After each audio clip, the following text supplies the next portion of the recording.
নমস্কার, দুপুর 12টা খবর দিনভর নিয়ে আমি অতনু রয়েছি আপনার সঙ্গে। যখন শহরের মাঝে কোথাও গুলি চলে, স্বাভাবিকভাবেই নাগরিক জীবন ব্যস্ত হয়ে যায়।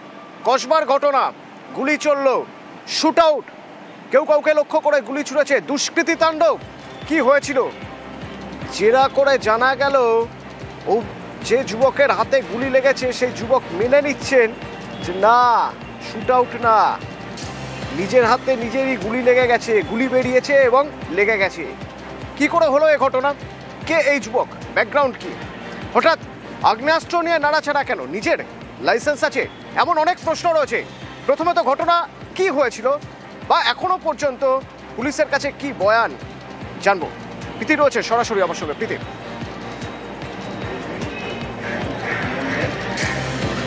দেখো, গতকাল এই 107 নম্বর ওয়ার্ডের মূলত একটি শুট আউটের ঘটনা ঘটে, এমনটাই প্রাথমিকভাবে পুলিশের কাছে খবর ছিল এবং এই ঘটনার তদন্তের নামে পুলিশ এবং প্রাথমিকভাবে জানা যায় যে আহত যুবক সে প্রাথমিকভাবে পুলিশকে বলে যে দুজন দুষ্কৃতী বাইকে করে ফুল মাস্ক পরে হেলমেট পরে আসে এবং তারপরে তার দিকে তার একেবারে এই বন্দুক ধরে এবং যে শুট আউটের ঘটনা সেই শুট আউটের ঘটনা ঘটে এবং এই আহত যুবককে ইতিমধ্যে রুবির এক বেসরকারি হাসপাতালে ভর্তি করা হয়েছে এবং সেখানেই সে চিকিৎসাধীন।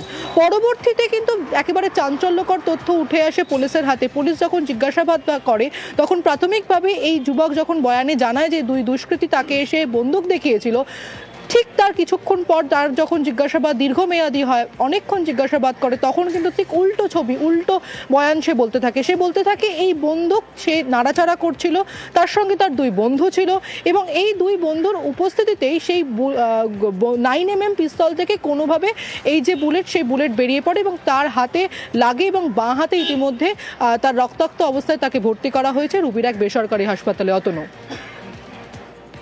সঙ্গে থাকো প্রীতি। ভাই দৌড়ে দৌড়ে আসছে, ওর হাতে দেখছি ব্লাড পড়ছে। তখন আমরা বুঝতে পারিনি কী করে হয়েছে না হয়েছে, তো আমরা তাড়াতাড়ি ওকে হসপিটালে নিয়ে গেলাম। নিয়ে গিয়ে দেখালাম তো বলছেন ওরা গুলি লেগেছে। তখন এমনই পরিস্থিতি ছিল তো ম্যাম, আমরা জিজ্ঞেস করার ইয়েতে ছিলাম না। তখন আমরা ভাবছিলাম কখন ওকে ভালো করে মানে ঠিক করবো, কী করবো এইসব। ওর প্রত্যেক দিন বন্ধুদের সাথে বসেন, যেরকম বসে আড্ডা মারে, গল্প করে, গেম খেলে, সেরমই খেলছিল। হঠাৎ দেখছি এরকম হয়ে গেছে। মদের আসর বসেছিল কি কোনো? না না না না, বেশি বয়স না।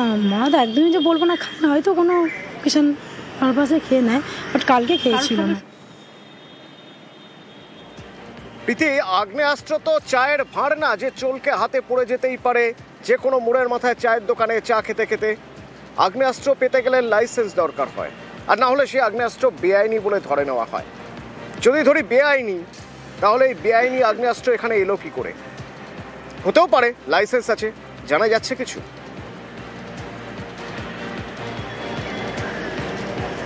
দেখো, এই পুরো বিষয়টা অর্থাৎ এই 9mm পিস্তল কোথা থেকে এই তিন যুবক বা এই তিনজন পেল, এই নিয়ে কিন্তু একাধিক প্রশ্ন রয়েছে, একাধিক ধোঁয়াশা রয়েছে। সেই পুরো বিষয়ের ঘটনার তদন্তে নেমেছে পুলিশ এবং ইতিমধ্যে একজনকে আটক করে গ্রেফতার করা হয়েছে। এই অভিজিৎ সর্দার, যার 33 বছর বয়স এবং নস্করহাট থেকে তাকে গ্রেফতার করা হয়েছে এমনটাই জানা যাচ্ছে। আর কিছুক্ষণ পর তাকে আলিপুর কোর্টে তোলা হবে এবং পরবর্তীতে যদি এই যুবক অর্থাৎ আহত যুবক স্থিতিশীল অবস্থায় থাকে, যেহেতু তার 21 বছর বয়স, তাকেও হেফাজতে নিতে পারে পুলিশ এবং তাদেরকে মুখোমুখি বসিয়ে জিজ্ঞাসাবাদ করার পর তৃতীয় যে ব্যক্তির কথা বলা হচ্ছে সে কোথায় ছিল, পিস্তল কিভাবে এলো, এই একাধিক যে কোয়েশ্চেনগুলো রয়েছে, একাধিক যে প্রশ্নগুলো রয়েছে, সেই প্রশ্নের কিন্তু একেবারে উত্তর খুঁজতে চাইছে পুলিশ। ধন্যবাদ প্রীতি।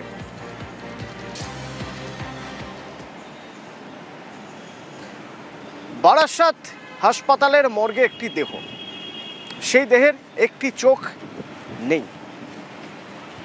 এই চোখ উধাও নিয়ে সরব হয়েছে পরিবার। চোখ চুরি গিয়েছে এই অভিযোগে তারা বিক্ষোভ দেখাতে শুরু করেন এবং তাদের এই বিক্ষোভ দেখে যশোর রোডে দাঁড়িয়ে যান মুখ্যমন্ত্রী। তার নির্দেশে তদন্ত কমিটি গঠন হয়।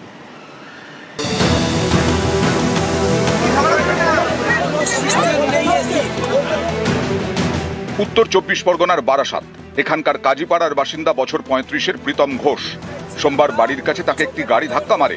বারাসাত মেডিকেলে নিয়ে গেলে মৃত্যু হয়। দেহ রাখা ছিল মর্গে। পরিবারের দাবি মঙ্গলবার তারা হাসপাতালের মর্গে যান, দেখেন প্রীতমের বাঁ চোখ নেই। চোখটা মনে হচ্ছে তুলে নেওয়া হয়েছে, তখন বলছে কি বলবো বলো কালকে, আমি যে কালকে চোখটা ছিল, বলছে হ্যাঁ ছিল। আমি চোখটা তো বলে আপনারা প্রতিবাদ করুন, চোখটা কি হলো। যারা স্যাররা রয়েছেন তারা নিজেরাই বলাবলি করছেন পাশ দিয়ে যে চোখটা তুলে নেওয়া হয়েছে, তারা নিজেরাই ইশারা ইশারা বলাবলি করছে। হ্যাঁ ব্যবসা অবশ্যই চলছে, অবশ্যই ব্যবসা চলছে। চোখ চুরির অভিযোগে মঙ্গলবার বারাসাত মেডিকেলের সামনে বিক্ষোভ দেখান মৃতের আত্মীয়রা। সেই সময় বনগাঁ থেকে সভা মিছিল সেরে ফিরছিলেন মমতা বন্দ্যোপাধ্যায়। যশোর রোডে বিক্ষোভ দেখে দাঁড়ান, নির্দেশ দেন কমিটি গঠন করে তদন্তের। যদি এই ঘটনা কেউ করে থাকে টোটাল এনকোয়ারি অর্ডার দিলাম, এবং 2 হচ্ছে তার বিরুদ্ধে অ্যাকশন নেওয়া হবে, সিসিটিভি ফুটেজও দেখা হবে, এবং যে পরিবারে এই ঘটনা ঘটেছে তাদেরকে প্রয়োজনীয় ক্ষতিপূরণও দেওয়া হবে। বায়োডাটাটাও মান নিয়ে নাও। ঠিক ম্যাডাম। আমি আমার কোটায় যে চাকরি হয় বছরে 2, আমি তার থেকে একটা করে দেবো, কাছাকাছি করে দেবো, যাতে উনি আমার সংসারটা চালাতে পারেন। মুখ্যমন্ত্রীর নির্দেশে তদন্ত কমিটি গঠন করা হয়েছে। হাসপাতালের ডিউটি রস্টার চেয়েছে স্বাস্থ্য দপ্তর। বুধবার বারাসাত মেডিকেল কলেজ ও হাসপাতালে যান তদন্ত কমিটির 3 সদস্য। তারা মর্গেও যান, সুপারের সঙ্গে কথা বলেন। ম্যাডাম বলে গেছেন যে একটা এনকোয়ারি করা হবে এবং সঠিকভাবে আবার দেখে নেওয়া হবে ভিডিওগ্রাফির আন্ডারে। যেহেতু পরিবার অভিযোগ করেছে যে অপারেশন করে চোখ খুলে নেওয়া হয়েছে, সেই জন্য আমরা ওই শল্য বিভাগের এইচওডি, এমনি সার্জারির এইচওডি তাকেও রেখেছি এবং চোখের ডিপার্টমেন্টের এইচওডি কে রেখেছি। তারা দেখলেই তারা তাদের মতো এক্সপার্ট ওপিনিয়ন দিলেই আমরা বুঝতে পারবো যে এক্স্যাক্টলি কি ঘটেছে বা ঘটেনি। একটা ইনভেস্টিগেশন টিম হয়েছে, তাতে বিভিন্ন বিভাগের চিকিৎসক, আমি যেমন ফরেন্সিক মেডিসিন বিভাগের ছিলাম, চোখের বিভাগের যিনি বিভাগীয় প্রধান তিনি ছিলেন, জেনারেল সার্জারির যিনি বিভাগীয় প্রধান তিনি ছিলেন, আমরা এবং এই হাসপাতালের যিনি এএমএস অ্যাডিশনাল মেডিকেল সুপারিনটেন্ডেন্ট তিনি ছিলেন, আমরা সবাই মিলে এই কাজটা করেছি। অভিযোগ তো নিশ্চয়ই তারা করতে পারেন, এটা তাদের ডেমোক্রেটিক রাইট, এবং ওনারা পুলিশেও কমপ্লেন করেছেন, সেই কমপ্লেন লেটারও ওখানে অ্যাটাচ করা ছিল। পরিবারের লোকের সাথেও আমরা কথা বলেছি এবং গুরুত্ব দিয়ে সেটা আমরা দেখেছি, এবং প্রত্যেকটা ভিডিওগ্রাফি করে আমাদের যা বক্তব্য সেখানে রেকর্ড করা আছে। ময়নাতদন্ত প্রক্রিয়া সম্পন্ন হয়েছে। হ্যাঁ। এদিন সুপারের ঘরের সামনে বিক্ষোভ দেখান মৃতের পরিজনরা। উত্তর 24 পরগনা থেকে জিয়াউল আলম, নিউজ 18 বাংলা।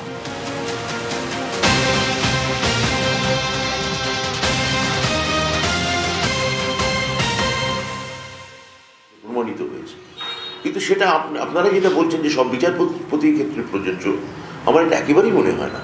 ফলে কে কোথায় মামলা হচ্ছে বা না, মামলা হলে হবে, সেখানে এসএসসি যারা প্যানেলিস্ট লয়ার আছেন তারা লড়বেন, সেটা তো আদালতের প্রশ্ন। আপনারা কি একবারও ভেবেছিলেন ব্রতবাবু যে 2টো পরীক্ষা ফ্রেশারদের জন্য আলাদা করে বা আনটেন্ডেড জন্য আলাদা করে এরকম করা যেতে পারে? এসএসসির এবং সরকারের নির্দিষ্ট কিছু প্রেরোগেটিভ আছে, ফলে আপনারা কি ভাবছেন সেই ভাবনার উপর আমাদের ভাবনা নির্ভর করবে না। এটা এসএসসি যে রুল করেছে, এটা কোথাও সুপ্রিম কোর্ট তার বিরুদ্ধে যে মামলা হয়েছে কোথাও সেটা গ্রহণ পর্যন্ত করেনি, এবং এসএসসি যে রুল নোটিফিকেশন করা হয়েছে সেটাও সুপ্রিম কোর্ট সেটা নিয়ে কোনো আপত্তি জানায়নি। তাহলে এই প্রশ্নগুলি আর থাকে না। এই প্রশ্ন আসছে কারণ হচ্ছে সুপ্রিম কোর্ট এই প্রশ্ন তুলছে যে কোথায় রায় দেখান, সুপ্রিম কোর্টের রায় দেখান। অবজারভেশন আমাদের কাছে আপনি অবজারভেশনটা কোন অবজারভেশন হয়তো আপনি বড়, মানে আপনারা কেউ বড় করছে, অন্য কোনো গণমাধ্যম হয়তো অন্য কোনো অবজারভেশন বড় করছে। অবজারভেশন বা মন্তব্য এটা তো একটা আর্গুমেন্টের সময় একটা হতেই পারে একটা আদালতে 2.5 ঘন্টা 3 ঘন্টার মধ্যে, সেটা দিয়ে আদালত বা আইনের কিছু আমার যায় আসে বলে মনে হয় না। আমি আপনি যেটা নিয়ে কথা বলতে পারি বা চর্চার পরিসরে আসতে পারে সেটা হচ্ছে যেটা রায় রিফ্লেক্ট করছে। এই ধরনের কোনো রায় কি আছে? উত্তর হচ্ছে না, নেই। আপনি যেটা বললেন বাস। আরেকটা হচ্ছে গোটা এই সমস্ত মামলাপত্রটা হাইকোর্টে শিফট করা হয়েছে। আপনার মনে হয় না মানে আপনার মনে হয় যে 31 ডিসেম্বরের যে ডেডলাইন, সেই ডেডলাইনের মধ্যে সবকিছু করা যাবে এই মামলা চললে? আমরা তো গভীরভাবে আশাবাদী। মাননীয় সুপ্রিম কোর্ট আমাদের যে সময়সীমা বেঁধে দিয়েছেন এবং বোঝাই যাচ্ছে সময়সীমা তার বেঁধে দেওয়ার পক্ষে, এবং যেভাবে তাদের মামলা তাদের যে রায় সেটা হচ্ছে যে যোগ্য চাকরি প্রার্থীরা যাতে কোনোভাবে ক্ষতিগ্রস্ত না হন সেদিকে সুপ্রিম কোর্ট নজর রেখেছে, যে যোগ্য চাকরি প্রার্থীরা যাতে আবার তাদের একটা দ্বিতীয় যাকে বলে লাইফ লাইন সুপ্রিম কোর্টই দিতে চাইছেন, এবং তারা এখানে খেয়াল রাখছেন যে এদের যাতে কোনো অসুবিধা না হয়। তো এখানে আপনারা বা যদি বিরোধীরা বলেন যে না এরা চাকরি পাবে না, এদের ক্ষেত্রে দ্বন্দ্ব আছে, আমরা সেটা মানতে রাজি নই।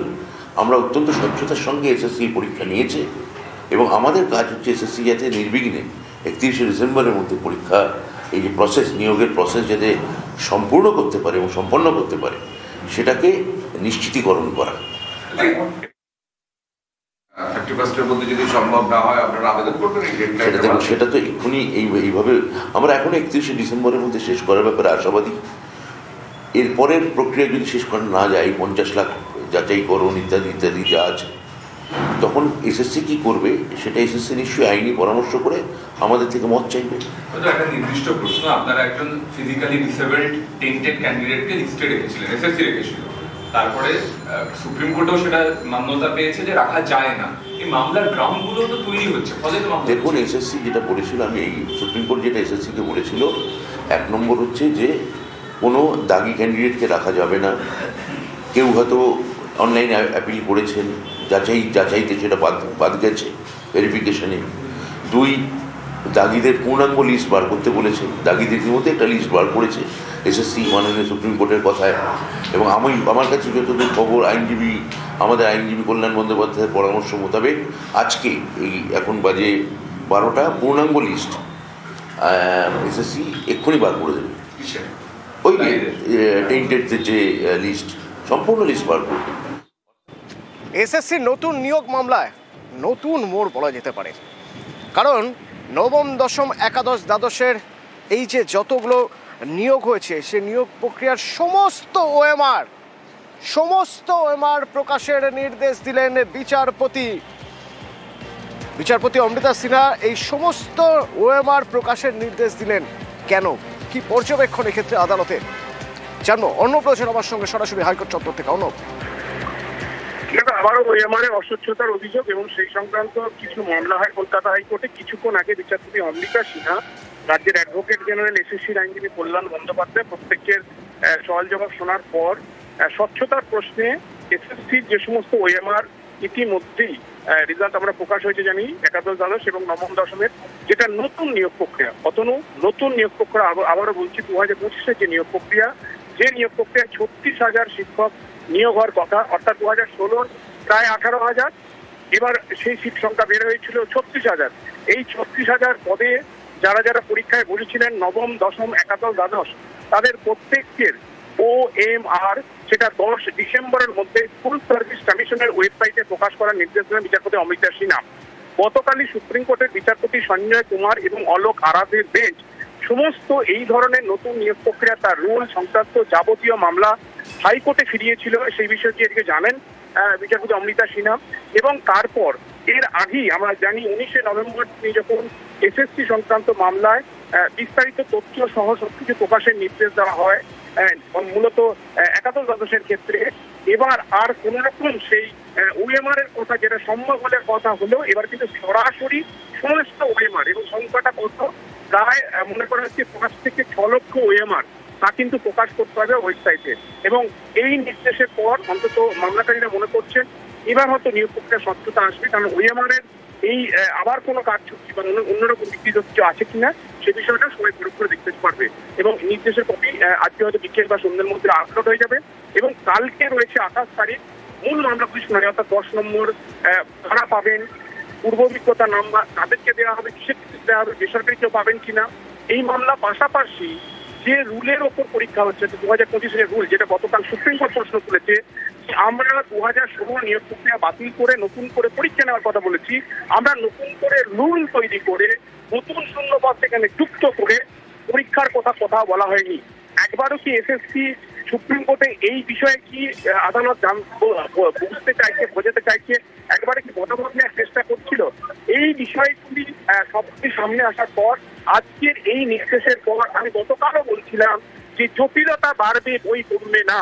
এবং সুপ্রিম কোর্টের এর আগের মামলার প্রেক্ষিতে 31শে ডিসেম্বরের যে ডেডলাইন, যার মধ্যে এই 36,000 নিয়োগ সম্পূর্ণ করার কথা, সেই কাজটা কতটা সম্পূর্ণ হবে এই টাইমলাইনের মধ্যে, সেটা নিয়েও কিন্তু একটা বড়সড় প্রশ্ন চিহ্ন সামনে চলে এলো। কারণ 10ই ডিসেম্বরের মধ্যে সমস্ত ওএমআর যদি প্রকাশের নির্দেশ হয়, সেক্ষেত্রে এই ওএমআর এর সেগুলি ভেরিফাই করা যারা বঞ্চিত তারা আবার আদালতে আসতে পারেন। তাই 31শে ডিসেম্বরের মধ্যে প্রক্রিয়াটা আদৌ সফল হবে কিনা, সম্পূর্ণ হবে কিনা, সেটা নিয়ে এখন কিন্তু প্রশ্ন তুলছেন আইনজীবীদের অনেকেই। অতনু, আজকে অযোগ্যদের পূর্ণাঙ্গ তালিকা, এসএসসি আজই অযোগ্যদের পূর্ণাঙ্গ তালিকা পেশ করবে। আদালতের নির্দেশে অযোগ্যদের এই তালিকা প্রকাশের কথা জানালেন শিক্ষামন্ত্রী ব্রাত্য বসু।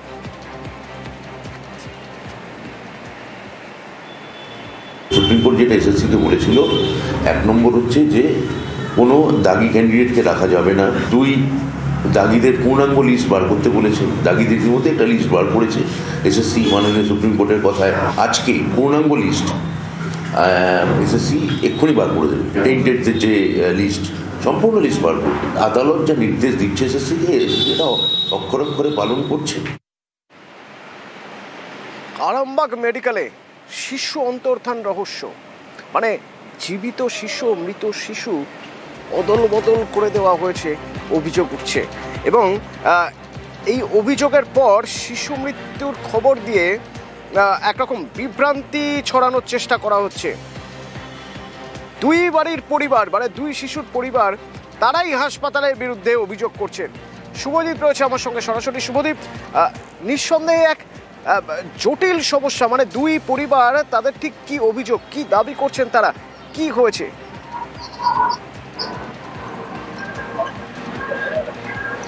দেখো, যেটা জানাচ্ছে পরিবার, তারকেশ্বরের বালিগড়ির বাসিন্দা এক অন্তঃসত্ত্বা মহিলা, তিনি কিন্তু সোমবার আরামবাগ মেডিকেল কলেজে সন্তান প্রসব করেন। যদিও বুধবার তাদের পরিবার দাবি করে যে তাদের বাচ্চা নিখোঁজ হয়ে গেছে, তাদের বাচ্চাকে দেখানো হচ্ছে না। এরপর হাসপাতাল কর্তৃপক্ষের কাছে জানতে চান যে তাদের বাচ্চা কোথায় গেল, কিন্তু তারা দাবি করেন যে হাসপাতাল কর্তৃপক্ষের তরফে দাবি করা হচ্ছে ভুলবশত ওই বাচ্চা মৃত্যু হয়েছে বাচ্চার, এবং ভুলবশত ওই বাচ্চাকে অন্য পরিবারের হাতে তুলে দেওয়া হয়েছে। এবং তারপর জানা যায় যে পরিবারের হাতে ওই মৃত বাচ্চাটি তুলে দেওয়া হয়েছে, সেই পরিবার কিন্তু নিয়ম মেনে তার কবরস্থ করে দেওয়া হয়েছে সেই বাচ্চাকে। এরপর এই পরিবার, তারকেশ্বরের যে পরিবার, তারা দাবি করেন যে তাদের বাচ্চা কোথায় গেল, এভাবে কিভাবে তাদের বাচ্চা যদি মৃত হয় তাহলে তাদেরকে না দেখিয়ে কিভাবে কোনভাবে হাসপাতাল কর্তৃপক্ষ অন্য পরিবারের হাতে সেই বাচ্চাকে তুলে দিল। যদিও হাসপাতাল কর্তৃপক্ষ দাবি করছে যে তাদের গাফিলতির কথা স্বীকার করছে, এবং তারা দাবি করছে যে পরিবারের তরফে চিহ্নিত করা হয়েছে যে ওই বাচ্চা মৃত, যদিও পরিবার কিন্তু সেই কথা বলছে না। এই সঙ্গে থাকো। ডাক্তারবাবু আমাদেরকে জানালো যে তোমার বাচ্চা এরকম ব্যাপার হয়, মৃত্যু হয়ে গেছে, আমরা অন্য লোকের হাতে তুলে দিয়েছিলাম।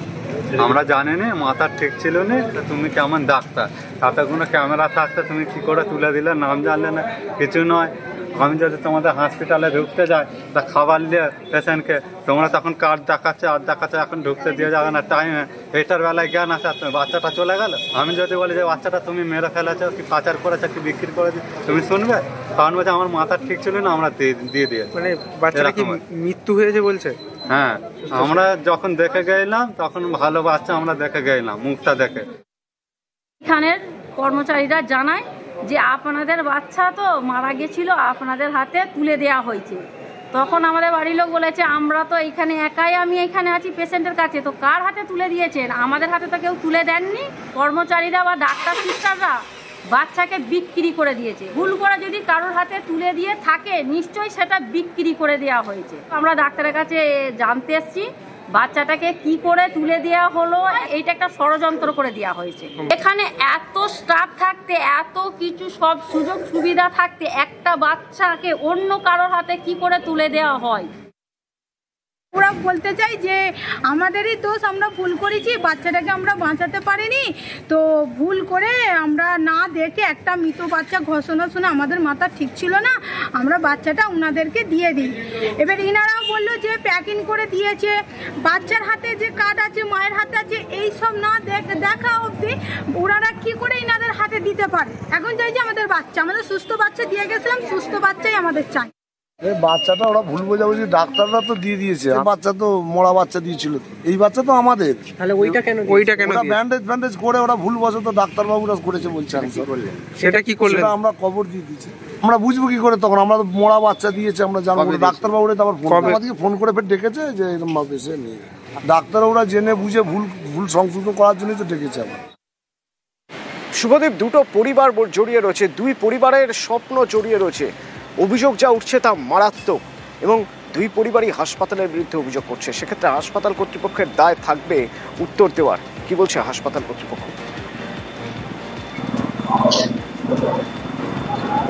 দেখো, হাসপাতাল কর্তৃপক্ষ যে তাদের গাফিলতি হয়েছে সে কথা কিন্তু আরামবাগ মেডিকেল কলেজের প্রিন্সিপাল তিনি স্বীকার করেছেন যে তাদের গাফিলতি একটা ছিল। তারা বলছেন যে ভবিষ্যতে সতর্ক থাকবো, এ বিষয়ে তারা ব্যবস্থা নেব এবং ইনকোয়ারি টিমও একটা গঠন করা হয়েছে ডাক্তারদের নিয়ে, সেটাও কিন্তু তিনি জানিয়েছেন। কিন্তু এটাও দাবি করছেন প্রিন্সিপাল যে বাচ্চাটি মৃত্যু হয়েছে সেই বাচ্চাটির পরিবার কিন্তু যে বাচ্চাটি মৃত বলে তারা চিহ্নিতকরণ করেছে, কিন্তু প্রিন্সিপালের দাবির সঙ্গে কিন্তু পরিবারের বক্তব্য মিলছে না। যে ওই পরিবার কিন্তু দাবি করছেন যে তাদের বাচ্চার মৃত্যু হয়েছে, তারা কি করে তারা জানতে পারলেন, কারণ তাদেরকে তো বাচ্চা দেখানো হয়নি, বাচ্চা তো অন্য পরিবারকে দিয়ে দেওয়া হয়েছে, তাই তারা কিন্তু আরামবাগ থানায় বাচ্চা নিখোঁজ। একদিনের বেবি, এটা তো দেখে বোঝা যায় না। আর এই বেবিটা যেহেতু আমাদের এখানে ডেলিভারি হয়েছে, তার ডিস্ক নাম্বার মায়ের কাছে ছিল। ম্যাচিং এর কোনো ভুল হয়েছিল বা কিছু তো একটা নিশ্চয়ই একটা মিস্টেক হয়েছে, সেটা আমরা রিকভারি করে বার করবো কারা করেছে। চেঞ্জ বা এই ধরনের কোনো ঘটনা নয়। আর এখন পুরো ব্যাপারটা অ্যাডমিনিস্ট্রেশন দেখছে, কিন্তু আমরা এর মধ্যে অলরেডি একটা ইনভেস্টিগেশন করেছি। এই ইনকোয়ারি 7 দিনের মধ্যে রিপোর্ট দেবে যে কারা কারা এর জন্য দায়ী, সে অনুযায়ী আমি রিপোর্ট স্বাস্থ্য ভবনে পাঠাবো। কারণ এগুলো আমাদের একটু সাবধান হতে হবে। মুর্শিদাবাদের একটা ছবি দেখাবো। মুর্শিদাবাদের ইসলামপুরের নসিপুর গ্রাম, জমি জমা নিয়ে বিবাদ কোন জায়গায় পৌঁছতে পারে এই ছবি দেখলে বোঝা যাবে। বেধড়ক মারধর, রড দিয়ে, বাঁশ দিয়ে, লাঠি দিয়ে মারধর, একজন জখম হাসপাতালে। প্রণব রয়েছে সরাসরি আমার সঙ্গে। প্রণব, পরিস্থিতি এই জায়গায় পৌঁছলো কিভাবে? এই ধরনের কোনো গ্রাম্য বিবাদ, সেই বিবাদ বা সেই ঝগড়ার জন্য অনেক সময় দেখা যায় যে এরা আদালত পর্যন্ত না গিয়ে সালিশি সভার মাধ্যমে নিজেরাই মীমাংসা করে ফেলেন বা পঞ্চায়েতের মাধ্যমে মীমাংসা করে নেওয়া হয়। এক্ষেত্রে সেসব কোনো কিছুই সম্ভব হয়নি।